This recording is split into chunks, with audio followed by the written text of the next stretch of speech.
Welcome, everybody, to Mastery Live. Think about where you started the year to where you are now. Do you think that you have improved 50% towards your goal for the whole year or for your result or outcome? Anybody want to say, yep, I'm there? Or anyone say, I'm falling behind? Where are you? When you're up, now the trick is to keep going up. Right? Because then we battle the ego, which wants to come in and say, oh yeah, that was good. But then slowly, you start to go back down to the level that you might have been. So if you're up, this is awesome. Keep going. Just keep doing what you're doing, even though our egos will fight harder to get us to pull back. Like, I don't want to do that anymore. That's too hard. Wherever you're going, you have to have your target always in front of you. And the one thing that stops us is if we forget the target and we only focus on the activity of the moment. Like, oh, I have to get this done. I have to get this done.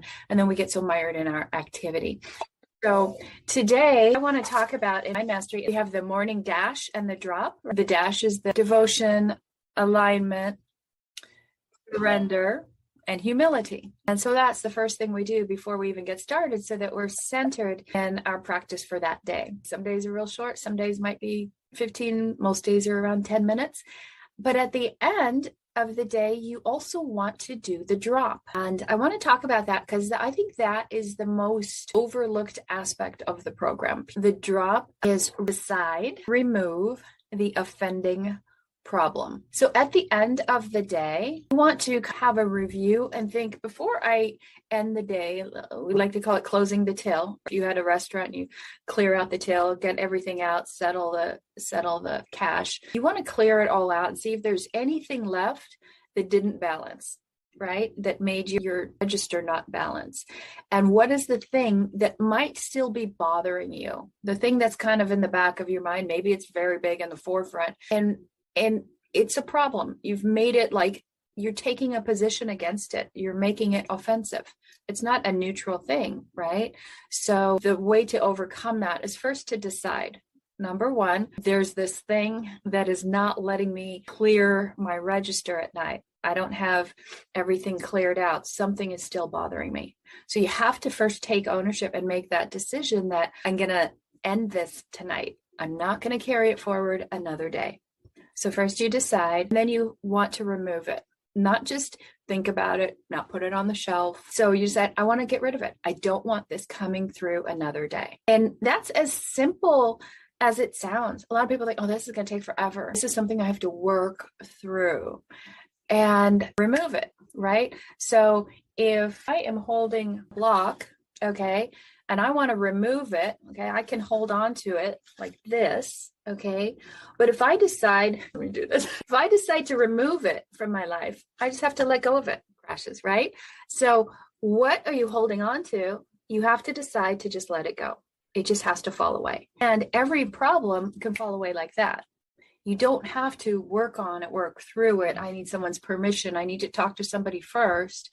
No, it's you deciding right now, right here, right? If you look at the Latin word desidere, right? Desire and decide, it means to cut off from. So cut off from that problem. And the offending, what is, you're taking an offense to its defense. There's the problem coming at you. You want to take an offense to it. You're like, I don't want to be offended, but I am going to take a position of offense. So I'm going to attack. I'm going to say no more. I'm not going to be victim to this problem anymore. So you have to decide to just drop it and not let it have its hooks in you. We often say the reason we have an issue with something is we are getting juiced off of it, and we get a payoff. Everything we do for a payoff. So I like the word juice because it just makes me picture a big glass of juice, and I am sucking on that thing forever, trying to get something out of it. So, okay. So that's what's very, very important, is figure out, where is it that I'm being bothered by this? Why is this bothering me? Why am I so offended? Why am I taking a position against this rather than having removed it? And then the problem, what is the issue? What is that problem? And how did it become a problem? Is it something you've ignored for a while? Is it something you haven't been doing autoresponders on? Is it something someone has done to you? Is it something that's coming up from the past? That's why it's a problem, because there is a separation between you and that thing. And that's why it's a problem. There's no unity. There's no singularity. There's no oneness. So therefore, it's a problem. And the problem is usually right here. It's we have created that this is a problem. This is not happening.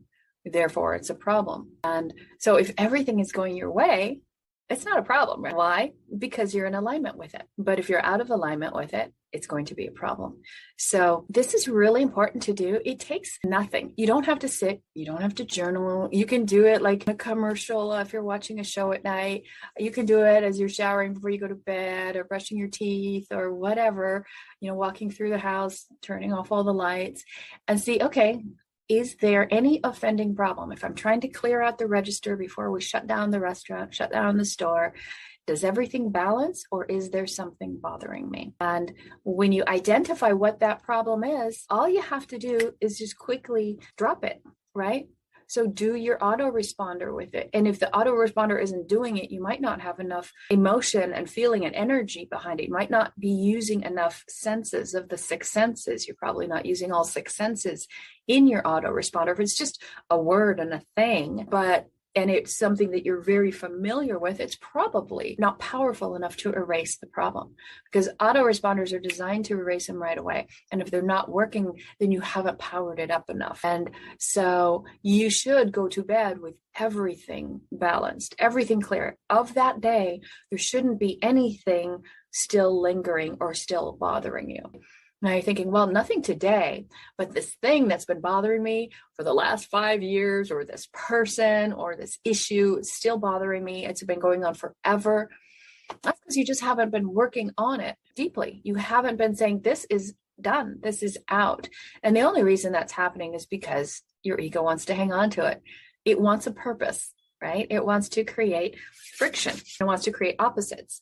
So it doesn't matter how long standing it is. You can drop it instantly. I have a hair. I used to, as a competitive bodybuilder, I used to eat multiple cans of tuna a day because I was a poor competitive bodybuilder, and that was the cheapest form of protein. And so I'd get the cheapest things. I'd get like the $1 cans of tuna, which meant they were like out of some probably toxic factory in another country, and probably not real fish, but it was very mercury laden, right? And I'd eat 4 or 5 cans of tuna a day. And why? I thought there was a payoff. That would be a cheap way for me to get protein so that I could win my competitions. But then when I was diagnosed with mercury poisoning, guess what? The thing that I had done for 5 years, every day, 5 cans a day for 5 years, instantly, I dropped it instantly. So it doesn't matter how long, the payoff was bigger. I could either live or compete. So the problem was my body was failing and had to stop the offending problem. The offending problem was eating tuna. So what toxic things are you guys eating that are continuing to stay with you and continuing to stay, and you're not realizing the real source, right? So you keep doing something and keep carrying that thing forward to the next day and the next day and the next day, rather than just saying, I don't care if it's a habit. I'm not getting a benefit. My ego is getting a benefit. I'm not getting a benefit. I'm not winning. It's not moving me forward. And if you're moving forward, little tiny step after little tiny step, it's not doing it either, right? If you're totally focused on your one thing that you're working on, you'll move forward at a really fast pace. Now, that doesn't mean it'll be simple. Well, it'll be simple, but it doesn't mean that it's going to be smooth sailing. It means as you are growing, you will have discomfort. As I say in my book, or when I went to the dentist and I said, is this going to hurt? And he said, you'll feel a slight amount of discomfort. And I say, well, that is the mother lode of all pain, right?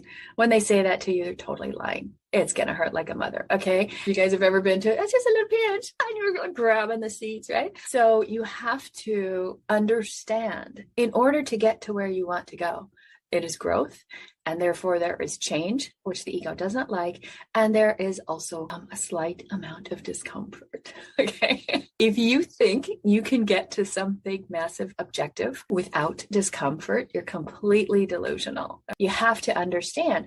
But the reason we do the dash is because we have to stay in alignment with our highest good so that we can surrender our attachment to the discomfort. Like, this is going to hurt. This is going to hurt. Say, well, I'm just going to surrender it. I'm just going to surrender. I'm going to surrender that.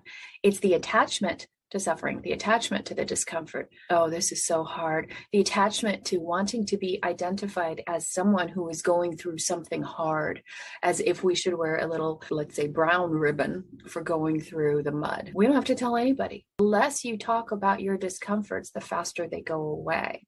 The more you bring them up, the more they expand.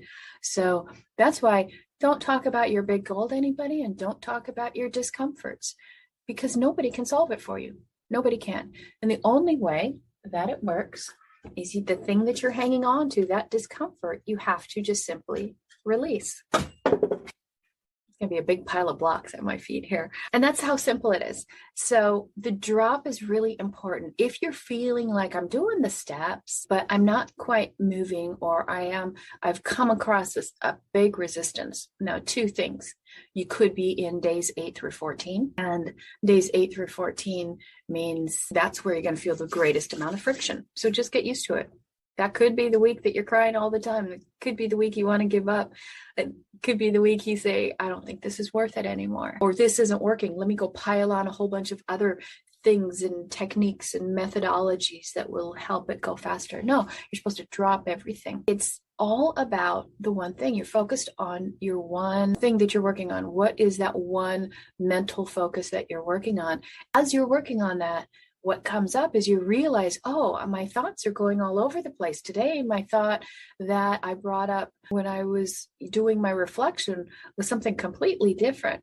And you don't know where the real source of it is. I didn't know my body was dying, and I didn't think it was tuna, right? And it wasn't just the tuna. It was the mercury within that. So, not all tuna has mercury, but where it comes from does. And so you can go back and see there's this long trail that is where kind of the origination point starts. So you might not know that. You might be dealing with one thing, but the origination point of it is somewhere completely on a far different tangent. And so that's why you always want to surrender that you don't know, and have the humility to know that that is being fixed by your higher source, because we don't know where it starts. We don't know where it originates. And if we think we do, then we're in ego mode. Anytime you say, oh, I know that. Yeah, I know that. I got that. I know that. I don't need to learn that. I know that. That is your Monica. Right? And we don't. So when we don't need to say, I know, then we're not in that separation anymore. So that's one of the biggest things I want to impart today. And think about, have you been doing the drop? What would, like, even if you think about yesterday and before you went to bed and think about your whole day, what could have been one offending problem you could have dropped that you didn't, that now is carried over for today, right? Because that compound effect. If I just had a day of 5 cans of tuna, no big deal. But I had 5 years of 5 cans of tuna every day. That compounding of never getting rid of my offending problem is what caused my body to die. So that's why I say you have to clear it out every night. So what do you need to purge? What do you need to get out? And think about yesterday right now. Yesterday, as you went to bed, was your till 100% balanced, 100% clear? Or was there something that was still bothering you? Like, oh, this was such a good day. If only what? And then imagine if you did clear it out, if you did actually do that last night, and then you wake up feeling amazing. I had a great night last night. I had an amazing event. We went out to the ballpark. I heard these amazing speakers and had fireworks. I was with an amazing person, and it was so fun. And then I was such a high, but I was exhausted at the end of the day. I thought, well, I don't want to end that. That's not clearing out the till. So I had to figure out what made me think that I was exhausted. What was taxing my mind that I was putting energy into that I shouldn't have been? Why was I in one spot, but my mind was over here saying I'm exhausted? So I actually stayed up for like 2 hours and just kind of calmed down, relaxed. And then I thought, what's the offending problem? And got rid of it. This morning, I woke up at 6 and ran to the beach and had 2 calls with 2 of my coaches. I got a new client and did this all by 10 a.m., right? Because I woke up clear. There was nothing lingering back there. And that's the power of the drop. And if you do that every day, you string together just an amazing life. And then the last part I want to talk about is quit quitting. This is huge. Quit quitting. And I see this a lot where we get on something, we're into it, and then we get to the point where we run into that little wall of a slight bit of discomfort, or we might run into another irritant, which might be a person or a block outside of us, some sort of regulation or policy or something that we don't have any control over.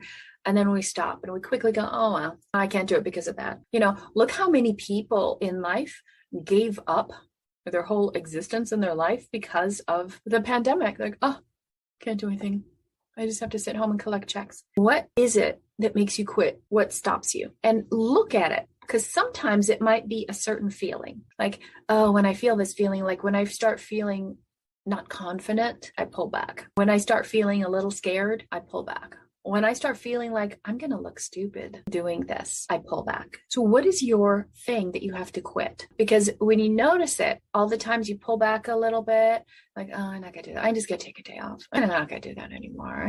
All of those quittings also have a compound effect. And then it eventually tells you, don't even start. Have you been wondering why some things have taken you really long? Whether it's your business, maybe it's losing weight, maybe it's building up a certain amount of money, whatever it is, maybe it's a relationship issue. It's like, this thing is taking forever. So where along the line are you quitting? And what I say is just quit quitting, because now that I've told you the magical secret of life is that there is a slight amount of discomfort. When you hit that discomfort, you have to do a paradigm switch and you have to say, I'm growing, I'm getting through this. Right? And that's your new autoresponder. Have an autoresponder for when you hit the thing that makes you quit. I mean, unless it's some freak in the street with a gun to your head says, I'm going to blow your brains out unless you stop, just keep going. What you will find within seconds, maybe minutes after you go beyond that point where you were going to quit, you will feel the runner's high. That like, oh, this isn't so bad. I can do this. I can keep going. And then you can just keep going a little bit more, a little bit more, a little bit more. But look at your life. Don't worry about everybody else. They're quitting just as much. But look at you. Where do you quit? Where do you say, too hard? Not worth it. I just want a cushy life. Peel me a grape. It doesn't work. Nobody's peeling anybody grapes. We have to peel our own grapes. You have to do the work. And the work gets easier and easier and easier every time you go through a threshold. But what happens if you don't go through the threshold? If you keep quitting, you are building a memory, which becomes a habit into your life, that at the point of discomfort, you quit, you pull back. And what happens is you just flatline, or you throw up excuses to not move forward, and you start asking a whole bunch of questions. I need to know everything before I move forward. No, you don't. You just move forward. Everybody else who moved forward didn't know anything. So you're trying for the runner's high, right? Not for the way you pull back. And it's really about, all this is about the awareness of where am I? At the end of the day, is there anything that needs to be balanced out? And as I'm going forward, how do I deal with a slight bit of discomfort? Oh, people are going to talk about me or whatever, or they didn't do something for me. I can't move forward. How do you position yourself to avoid forward movement and to get stuck in reversion? So those are the 2 things I wanted to talk about. The challenge is to every day do your drop, and then to quit quitting. Start noticing different ways that you quit, and just notice it. Even, just make a little thing in your journal, in your 21-day journal, or put a little notepad on your phone or something that you can just add in little comments. You don't have to do anything about it right now, but it's the awareness phase. And if you just start writing it down, I love the program on my phone or computer called keep.google.com. It's just a little notepad thing, AEEP google.com. And I put it on my phone and I keep all my lists, things, ideas. If I go to the beach with a phone, that's where I do things. You can record into it. You can put pictures into it. It's kind of like a mini Evernote, if you guys are familiar with that. But what I do is I keep lots and lots of lists, and you can colorize them and have them for different places. You can put timers in there. I have my power questions in there. I have autoresponder timers in there. I have everything in there. I have timers that, like I said, is there a thing that triggers you? Like when someone says something, does that trigger you? Like, let's say you had a relationship and that person lived on that street, and every time you drive by that street, you kind of get the heebie-jeebies or something. So I have location autoresponders in Keep. Now, it's not for something to warn me against, but when I'm in a certain area, like anytime I'm near an exit for the beach, my thing goes off and it gives me a reminder like, hey, have you gone for your beach walk today? So you can put them into different locations as you get to a certain place, and it can be a little reminder to do something. But I also keep my best autoresponders in there. I call them universal autoresponders, and I just keep a list of them. And now I have so many, I do them by year. And so if I'm ever in a down mood, I will just open that up and I'll read through them, and I will be taken back to that spot and that moment when I created that autoresponder. I can remember what I'm wearing that day, what triggered it, right? And so they're that powerful. So the super powerful ones that you do, keep a list of them and it will instantly take you back to that good spot. But I also like to keep things like, okay, if I'm dealing with something, you want to have awareness, like a trigger, okay? All you're trying to do is stay in a point of awareness. So if you notice, hey, I was feeling discomfort and I started to pull back a little bit. I looked for a distraction, like, oh, I'm not going to do this now. I'm going to get something to eat, right? Just keep going through it. Or you see somebody that calls you and you know that's going to be a 4-hour phone call, but you take it anyway. Why? What are you pulling back from? What were you doing that you could have done instead of looking for that distraction? So where is it? What's the thought? What is the action? Is it a person or trigger? And just note it down. You could just say quit quitting as the title of that note, and then write down where you do it. Like, is it in a certain situation? Is it with people? Is it a certain time of day? And you'll start noticing a habit, okay, that you didn't notice before. And then you can build in autoresponders that are universal for that, so that when you notice, your thought goes to, oh, it's her, or oh, it's him, or oh, I have to message people today. Oh, I don't want to be on Facebook. Or, oh my God, it's time to balance my bank account. Those things are offending problems, aren't they? And you're not even going to realize how subtle it is. And you're like, oh, I'll put it off. I still have stuff like that. I know, like, oh, I still haven't walked through it. Okay. So what happens is you get all the way up to the door to get to that point, like there's a block, like this is the door, and you're walking up to this thing, you run into a slight bit of discomfort. Your hand could be on the doorknob, right? I'm going to go through this, and then you pull back. All right. And then you get there, and then you get a memory before you even get there. Well, this is going to be uncomfortable, and you pull back. And then you don't even get that close the next time, and you pull back, because that memory comes in earlier, and soon you just never take action. If you have ever had a person that you had an argument, a fight, a disagreement with, it could just be a moral difference and you two were opposed. It could be your partner, your spouse, a best friend, whatever. And you guys kind of got into it and you left and you didn't resolve it. It ended at conflict. The next time you see that person, guess what happens? That conflict is the first thing that comes in your mind. Even if you think it's not, it is. You see that person and that unresolved conflict is going to be the first thing in your mind. And you're going to bring with you all the emotions and everything along with it. And then, so when you see them, you're going to go, and they go, hi, right? Fake. But you didn't resolve it, so it comes with you. And maybe because you're being all fake and hi, and you still didn't resolve it, guess what? And you leave, it's still not resolved. And the next time you see them, it's stronger. But what happens is you don't get close enough, right? You just keep pulling back and pulling back and pulling back. And you wonder why there's such a distance between you, right? Because you didn't go through the door. You didn't resolve it. You didn't finish it in the moment. And that's why I said you have to go through the pain. You have to go through the discomfort. Otherwise, it's going to keep building and building and building. And what happens is we are so avoidant of pain that we just see them and, ooh, no. And then we see them at a farther distance. No. And we see them at an even farther distance. And soon we won't even go to that thing. That is why people just never hit their targets and their goals and say, I want to do this, but they don't go through the gate, right? Don't go through, they never balance it out. All we're building up is more toxic layers and more toxic layers and more toxic layers of that memory or that poison, in my case, as far as tuna, right? To the point that it has to just be dropped. You have to drop the offending problem.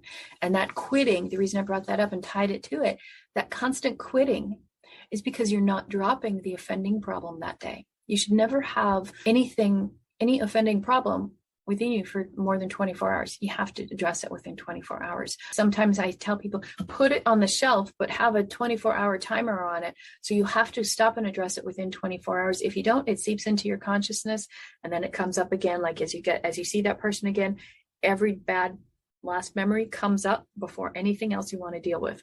You might see it in jobs, in relationships, could be a neighbor, kids, whatever. And you might not be doing it to anyone, but you might notice that people are doing it with you. Like you might leave somebody in conflict and you guys separate, and then you go off and you do your 21 day and you're good. All right, I don't need to speak to them to solve that. I'm good. See, everybody's doing everything perfectly for their present level of consciousness. There is no need to forgive anybody. I was just in a bad space and I really want this, and that doesn't really mean anything to me. I'm just going to drop it, right? But they didn't. And then you wonder why you're all at peace and they come up to you and you can just feel their tension, or they're like, and you're like, oh, I thought we dealt with that. No, you might have, but they didn't. The next time it's still going to be there bigger. And the next time it's going to build and it's going to be there. So that is why there's conflict in the world, right? Nobody is going through the door. Nobody's balancing the till at the end of the night. So you must drop. You must decide to remove the offending problem or person. Sometimes it's physically removing it, physically not having any association with a person, which is to your benefit. Remember, biology is not family. We have